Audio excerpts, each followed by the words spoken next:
Welcome back to a new video here at Life with the Bridges. If you saw our last video, we received a phone call to say that our caravan roof light had blown off in the storms in the UK and our caravan was taken on water. So to catch you up to speed, here is what we've done so far. We arrived at our said caravan with a newly unwanted hole in our roof. I temporarily covered it with a plastic sheet and some tile to hold it down, put a plastic storage lid on top and then a blanket over to hold it all down in hope that it would weather any more storms until our newly bought waterproof cover arrives to save the day. Then it was to go and rescue the inside. I dried up everything I possibly could and took home bits of the caravan that were absolutely soaked to dry off. And then we just had to wait for our lovely postman to deliver a very much needed waterproof cover to save the caravan from getting any worse. Our cover had finally arrived, so we went back over to the van to cover her up so she was nice and warm and protected a little bit more from the elements. Our next problem we needed to overcome was drying out the inside of the caravan. Unfortunately, we couldn't do this on the farm that is parked as they don't supply electricity, so we had to arrange to move her to a campsite nearby so we could start to heat her from inside to dry out and hopefully avoid any mould growing. And there we have our caravan officially covered up until Tuesday, where you get dragged to your new temporary home. That is our caravan temporarily undercover, thank goodness, and we managed to survive the last 2-3 days worth of bad weather. And on Tuesday we are dragging it to a site where we can plug it in and get some heat and electricity and everything on and warmth to dry all the dampness out. It's going to stay there until we can get the part and hopefully get it fixed and claim for insurance, but we haven't had any approval from the insurance, but we shall wait and see. So a bit of a caravan update. Today's Sunday and we're going to be towing it on Tuesday to a site and basically plugging it in so we can get some heating through the van so all the dampness inside doesn't turn to mold. But to do that I need to block the hole so we can actually tow it without all the wind coming in and just destroying the inside. And more to the point, if it's raining, which it's meant to be on Tuesday, the rain doesn't get in. It's only a 20-minute journey from where we're at here to the site, but I've bought a bit of plywood and the bag of tools and hopefully I'll be able to get this hole blocked up from the inside to save any more damage. Let's get to work. Right. Oh, this isn't ideal, but we're in. Okay, let's put some lights on. Okay, no more water damage, which is good. So I need to basically measure this and just put a bit of plywood across there because all of that's going to be taken off when we have to tow it. So that's the plan. Do you know what the worst thing is? I've come over here and I have forgot my tape measure. So my plan of action is to went to Tesco's, which is halfway here, bought some masking tape, and I'm just going to run a masking tape over this bit, stick it on there, and I'll know my lines in which I need to cut. Working in the dark isn't ideal, ladies and gentlemen. Hopefully I'll come into the end of this caravan saga, and once it's at this new site, bloody hell, worst masking tape ever. Hopefully once it's at this site, it will be nice and warm and dry and we can anti-mold this whole caravan.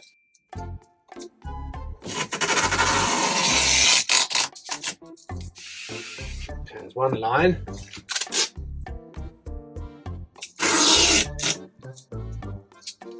Two lines.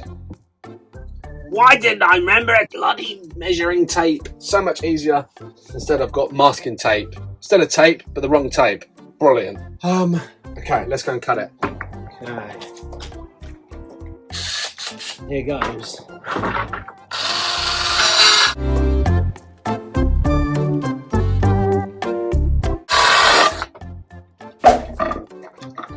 Now, hopefully put a bit of, brilliant, that's too short, superb.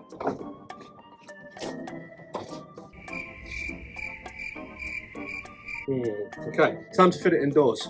Box of screws. This should fit.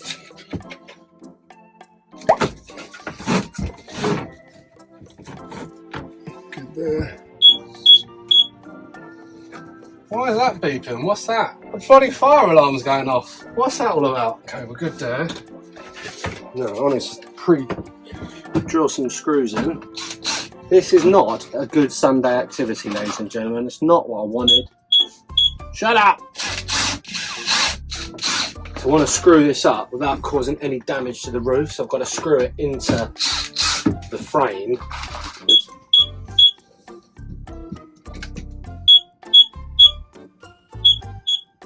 push to test. Really? Shut up. Right. Okay. What I'll do for now, hopefully it goes up and stays. Okay, well, we're in. I should not be doing DIY like this in a caravan. Oh well, this is what it is. This is purely just to allow us to be able to tow it there, but stops any more water ingress actually officially ruining our caravan. Last one. That looks pretty solid. Unless the whole roof light flies off and creates a bigger hole, then we should be good. Problem solved. Now I can go back and enjoy my Sunday. Ready to tow it on Tuesday. Oh, what a lovely Christmas present this is. From the storm to us as the Bridge family. You look cool. I decided to start my morning, firstly by playing with my adorable rabbit, but secondly with some fresh air to clear my head, as all the recent caravan problems actually didn't really matter. It's materialistic stuff, as in our life we have bigger day-to-day battles which actually matter, like our son and us as individuals coping with the day-to-day battles of our past. And I find a good old-fashioned leg stretch helps clear the mind of some of that stress and allows me to decompress a little bit. It's like therapy, to allow the mind to wander freely without being interrupted, allow the mind to try and compute things which are usually shut off as normal day-to life is busy, and lastly, to have a chance to be honest just with me, myself and I about how I'm really feeling, and part of my own individual journey in attempting to heal as best as I can after our cancer journey with our son isn't ever clear, and I spend each and every day trying to find that clarity. What's the right or wrong way to feel? Is it good or bad to let my mind wander? Should I still be feeling like this so many months past his treatment? And in the mix of trying to work all of this out, the answer is still unknown and so far from clear. I guess I just have to try and deal with things in a way that I feel most comfortable, and that is the honest truth. So I just wanted to come on here, not to dampen the mood or say that I'm struggling, but I think it's a really important and valid point to make that recently my therapist asked me a question. And I think it's a question that I've been needing to be asked for a very, very long time. And that question was, do I believe that Teddy is going to live a long and healthy life? Do I believe he's going to be with us forever? And my honest answer, if I'm completely transparent, was no. I think deep down in the depths of me, I believe that at some point, something's going to let him down. And to put it in perspective, a child we know has been going through some of their own issues, not anything cancer related or anything like that, but they've been to the hospital a couple of times and the hospital said, look, we need to give this child a CT scan. And cut a long story short, they basically, before they gave the CT scan, they said, you know what, because of the risk of radiation, I don't believe it's worthwhile giving the child this CT scan. And it suddenly put so much into perspective for me, because I've lost count the amount of CT scans Teddy's had and the amount of radiation he's been through, the amount of chemotherapy he's had, and all the rest of the medication he's received through his treatment. I believe at some point in his life and in our life, whether it be the leukemia coming back or something, I believe that something will let him down, or a combination of all of the above will one day take its toll on his body. And if hospitals have a really high tolerance to say no to have a CT scan because of radiation, like Teddy was having them on a monthly basis during his treatment. Basically what I'm trying to get at is that for me and my journey dealing with the trauma that we've been through with Teddy, I think it's a safety mechanism that I have in knowing that at some point this journey potentially may not last forever, and it won't make it any easier for me to deal with. But with my journey that I'm going through with my therapist, I think it was a really important question for me to be asked, purely because I've always been very true to myself and very realistic through his whole situation. It's just me being honest with myself and understanding the cards we've been dealt from the start and the cards we're dealing with now. And that's the way that my mind deals with it. And I don't know if it's right or wrong. And I don't know if I'm preparing myself for the worst just so it kind of acts as a safety blanket. I don't know. But it kind of gives you an understanding of the day-to-day battles we have with ourselves as parents, knowing that this is my life. it was really, really helpful for me to be asked it and be true to someone. I also want to live on the realistic side of the fence in life, which leads to many other positive things in my life by thinking that way, i.e. grabbing situations with both hands and not taking them for granted and not overthinking things, whether it be booking trips to go make memories with him because we haven't got enough money or we haven't got the time, or I shouldn't take time off work. It allows me just to go, yes, let's do it. Why wait? And I guess that's the way that my mind's chosen to try and deal with it.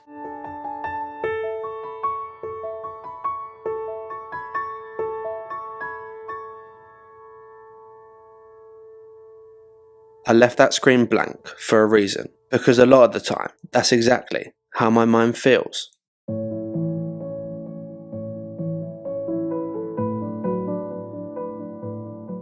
Good morning. So today is the big move of the caravan from the farm where we store it from to the site where we're going to be storing on for the next couple of weeks until we get through this next period into January and our parts can be officially fitted and this whole caravan saga can come to an end. Of course, it's spitting at the minute. Obviously, I blocked the hole off internally in the caravan to try and stop any wind getting in and reduce the amount of water coming in. But hopefully it's not going to rain too bad whilst we tow it to this site, get it all set up, covered, and maybe get some heat through it and hopefully stop any mold producing in the caravan. So that's the plan for today. I'm meeting Katie's dad over there to help me get it all set up because it isn't a one-man job and Kate's at work today and obviously trying to look after Teddy as well whilst I do it. So that's the plan of attack. So let's get over to the farm and get this job done. Here we are at the farm and it is still spitting.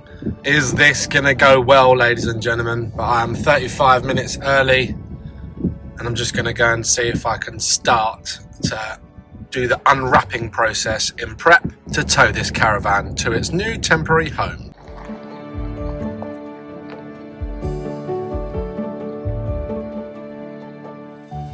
So, car in place, time to start unwrapping this caravan.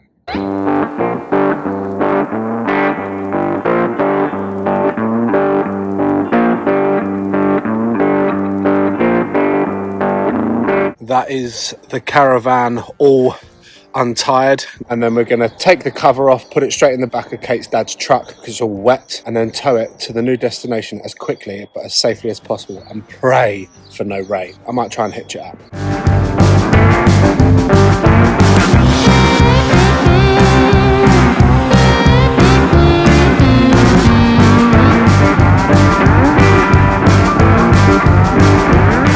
That is us all hitched up. Jockey wheel needs to come off, handbrake needs to come off, cover needs to come off, and then we are off on our way. Even though I've got a soaked foot now because I just poured a load of water over it.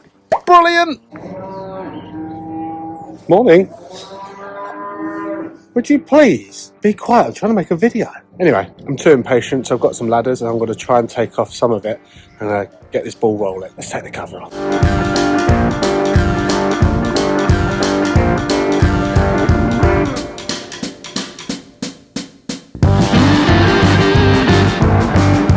This is so unexciting. I'm doing all my pre-flight checks on the caravan. Look at the state of it. It's so sad. Should have bought a cover a long time ago. But anyway, yeah, usually when I'm doing all these checks, we're going on holiday, we're going on an adventure with our boy.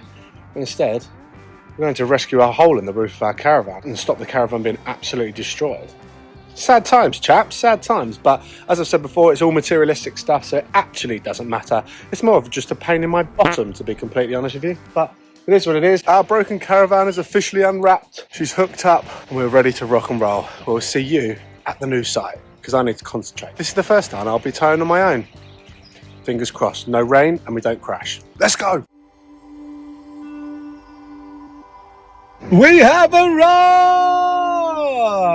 Come on! With the caravan finally in its new temporary home, we plugged her in and there was heat going through the caravan. We may have just saved our van from being completely destroyed. We covered her up and then left her to settle in with all her new friends while she dried from the inside out. That is us done. It is in its new home, the heating is on, the windows are slightly ajar so it doesn't create condensation, it just heats it up nicely and dries everything out, and we're going to be checking it a couple of times a week, but that is a good job done and hopefully another step closer to ending this caravan saga. time to head home, as I've got a little boy that needs a haircut. So I am finally back and dried out, as well as our caravan, hopefully. It is time to take our little boy for a haircut, which we've been waiting for weeks, because at the minute, he looks like a scruff. There are two reasons why we're doing it today. Firstly, because so he looks lovely and well presented for Christmas, but secondly, tomorrow is the day that we take Teddy into hospital to have his monthly immunoglobulins, and the chances of him sitting still in a chair whilst having his haircut are a lot better before he's cannulated, because if we do it after tomorrow, he'll have a zero tolerance to absolutely hitting the roof. So I'm taking him in after his nap at 2:45 to have his haircut. It is time for our little boy to have a glow up, ready for Christmas. And I'm fully aware that Christmas has already happened by the time this video comes out, but we're still getting excited over here. So get excited with us, okay? Because this boy is going to look pristine, hopefully. The cub is awake and it is haircut time, and I've got a horrible feeling that this is going to go down like a lead balloon. My guess is going to be, I'm going to tell him that we're going to go for a haircut, and he's going to go, no, I don't want to go for a haircut. But I've got a trick up my sleeve, ladies and gentlemen, and that trick is that there is a toy shop about 5 shops along. So this is a time in which you incentivize your child to have a haircut and then go to the toy shop after, so it becomes a positive experience. I know I'm not a huge advocate for just constantly buying toys, but this is a necessary time, because we need a well-presented child for Christmas. To the toy shop via a haircut. Why am I here? Because it's morning time. You've had your nap. We're going to make you look pretty. You don't want to know where we're going?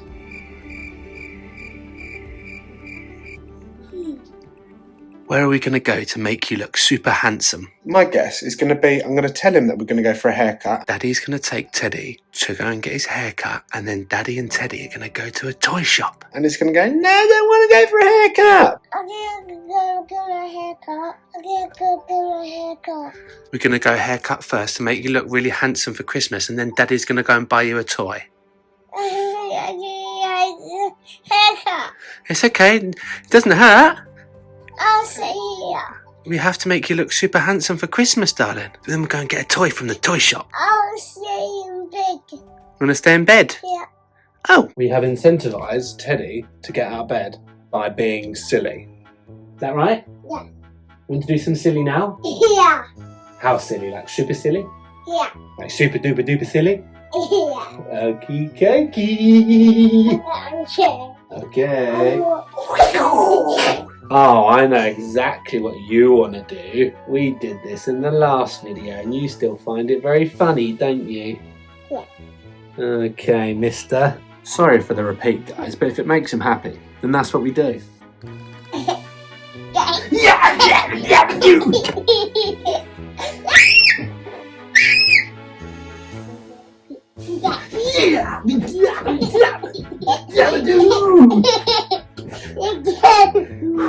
Again. We've got to do it quietly. His mummy's working next door. You're a cheeky chop. You're a cheeky chop. You're a cheeky monkey. You're a cheeky. Daddy. Yes. Oh, goodness me. Again. All this for a flipping haircut. Again. That's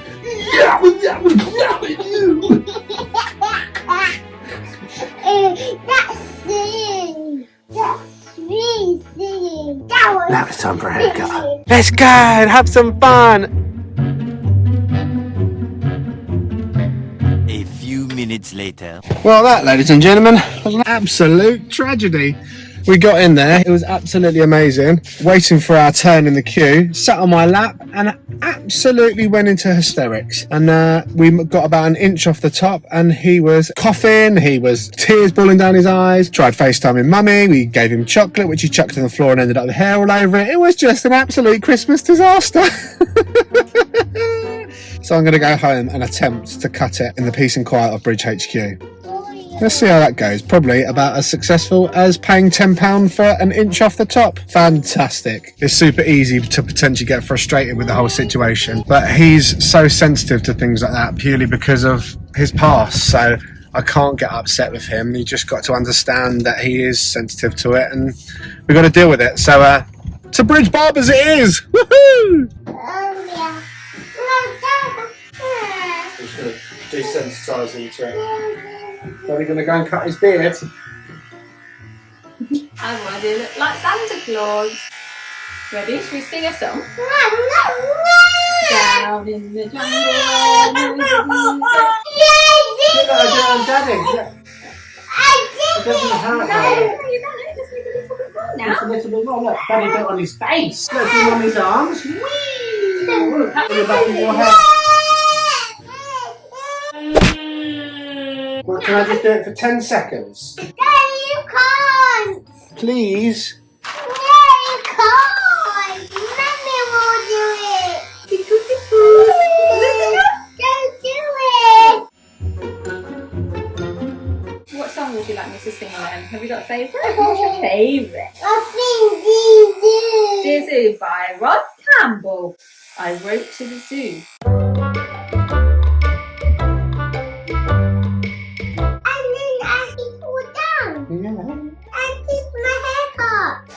Yep. So I sent him back.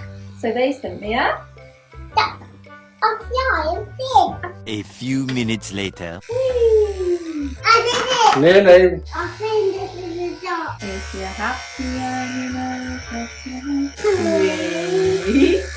Oh. You're doing so good now, mate. You're a superhero. Yeah, I'm happy. I'm pretty happy with that.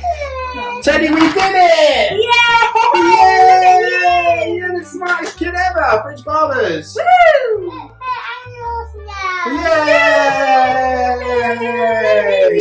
Merry bloody Christmas! And this is what 10 hard-earned English pound gets you. One trip to the barbers, one major meltdown, one upset drive home, one haircut at home, another meltdown, and a head of hair that's ever so slightly shorter than before I paid £10. But don't look too close, as it's a bit rough around the edges. But it's shorter than we started, so mission complete. Bridge Barbers was a success. Well, a lot more successful than the actual paid barbers, but he has a nice haircut, which kind of probably needs rectifying a little bit more, but we should do that at another date.